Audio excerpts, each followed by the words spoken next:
Good morning.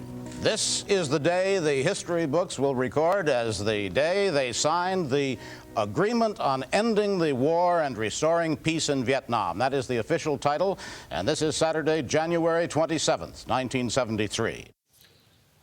Yesterday marked 50 years since the Paris Peace Accords were signed, an agreement that formally ended the Vietnam War. Much has changed since then, but half a century later, some stories remain untold, including the experience of Porter Halyburton, a POW held for more than 7 years. At the age of 83 now, Halyburton has written Reflections on Captivity, an incredibly powerful book from the man who was supposed to be dead. So this is it. Yeah. In Greensboro, North Carolina, Porter Halyburton looks down on his tombstone. In memory of Porter Alexander Halyburton, killed in combat over North Vietnam. But you weren't. I weren't. Halyburton's plane was shot down over North Vietnam in 1965. While on his 76th mission, the government listed him as killed in action. What no one knew is that he was able to eject. I didn't know that I was supposed to be dead. I found out I was dead roughly the same time that Marty found out I was alive. Halyburton left for Vietnam when his daughter was only 5 days old. It would be 16 months before his wife Marty learned he was a prisoner of war. When you were first captured, did you think you were going to be tortured, killed? What did you think?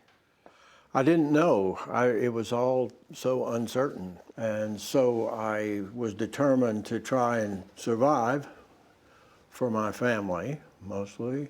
And if I had been a bachelor, I don't know what I would have done, whether I would have ridden the plane in with the pilot. You think you would have sacrificed yourself, died? Rather than become a prisoner and face whatever. I knew it was going to be bad, but I didn't know how bad. One public incident was the forced march of POWs through Hanoi in front of crowds who threw objects and yelled. But it was far worse in isolation, where Halyburton was shackled and tortured. To communicate, the prisoners practiced something called tap code. The word was, we may not be able to talk, so here's a code that we can use to tap between the walls. How would you, like if you're going to say hi to me, how would you tap that? I would tap 2 taps, which means the second row down on this matrix of 5 by 5, and then 3 taps over to the letter H. And then I would tap 2 taps and 4 taps over to the letter I.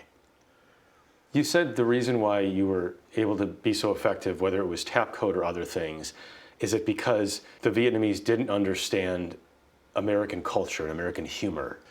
We found that that was a weapon that we could use, was their ignorance of a lot of American things.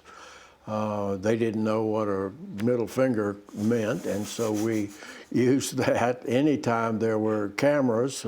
They had to figure it out at some point. Well, they did, and I think it must have been some Chinese or Russian that, was looking at pictures that they had taken, and they said, do you know what these guys are doing to you?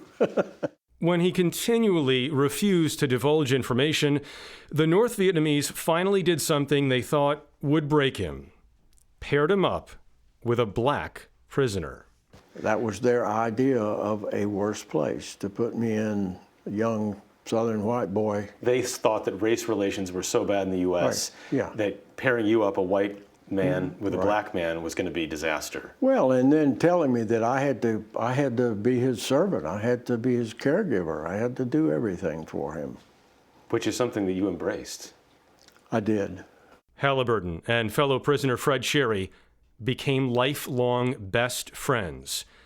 Their story was the subject of the book, Two Souls, Indivisible. Fred Cherry is here. This is right after the book came out in 2004, and this is Jim Hirsch, the author. Lieutenant Colonel Cherry. Cherry died in 2016.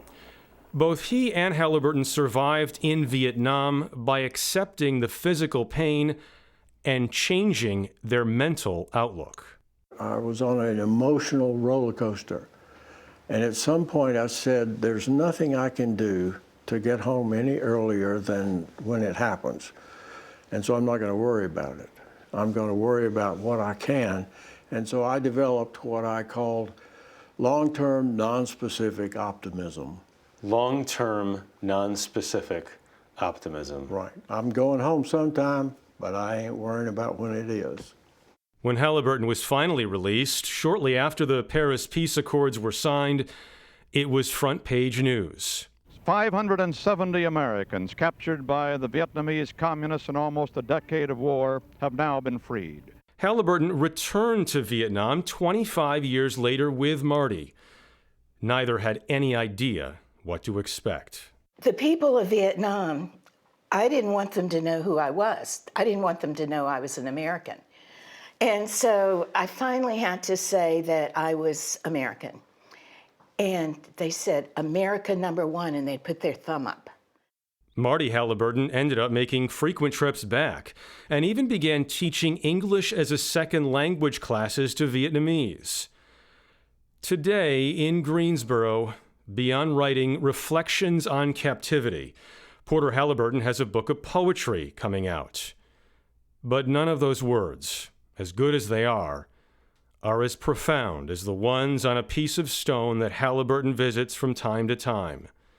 The reminder of his death that never was. When you look at this tombstone today, what do you think? I'm so thankful to look down on it instead of up. There's a reunion of POWs in May. They're going to recreate the dinner when they first visited the White House after they were released. Wow. 73 POWs died in Hanoi. 662 were released. 377 are surviving to this day. Wow. He lives such a rich, wonderful, complete life today. And he just, what he passes on, and I would presume in the book, the reflections that just what he shared with you, amazing optimism, long-term, non-specific. Long-term, non-specific. I love that. He said as soon as he stepped off the plane when he was released, the first thing he did, as horrible as his time was and as much as he was tortured, he said he forgave his captors. Wow. Because he knew that if he held on to that hate, it would ruin the rest of his life. Yes. A lot to learn from that man. Certainly. Wow. Great story, Jeff. Great story.